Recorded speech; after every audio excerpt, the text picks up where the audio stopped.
and brothers. Thanks everyone for being here. We're from the organization March Forward.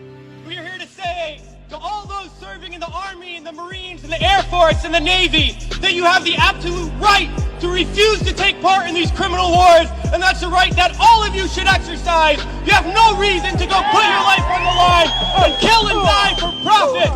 We've been to Iraq. We've been to Afghanistan. And we know what these wars are really about. And we joined the military for many reasons. Because we need a college education. Because we need a job. Because we need health care.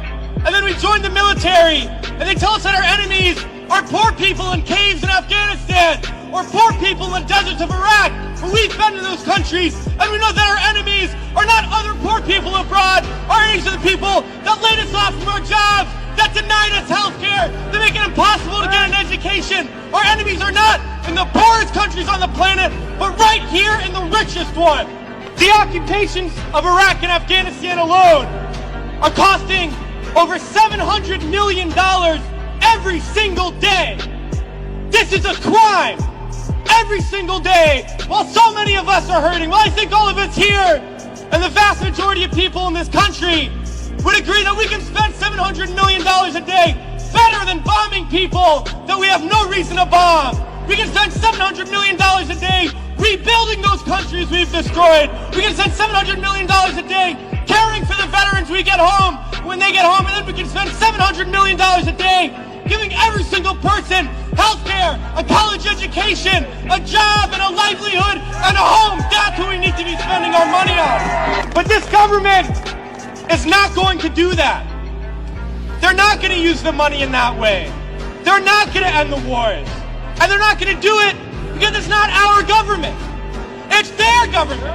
It's the government of the rich. It's the government of Wall Street, of the oil giants, of the defense contractors. It's their government, and the only language that they understand is shutting down business as usual. And that's what we're doing here today, and we're going to continue to do until these wars are over.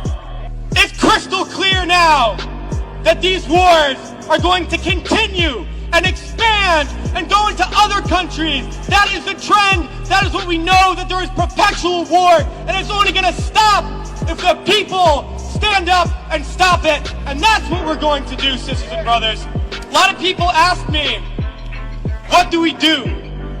Because we all know things are bad.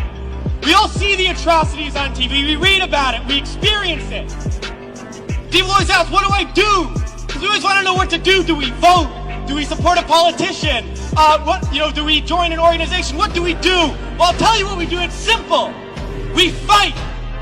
We fight, and we fight, and we fight, and we shut down our workplaces. We shut down our schools. We shut down the streets. We shut down business as usual, and we fight until we force the people in there to do what the people out here want. Because that's how we're going to get around, and we're going to fight until there's not one more bomb drop, not one more bullet fired, not one more soldier coming home in a wheelchair, not one more family slaughtered, not one more day of U.S. imperialism. Let's fight to make that happen. We can do it today, and in the days ahead, we have to fight to end these wars and create a better world, sisters and brothers.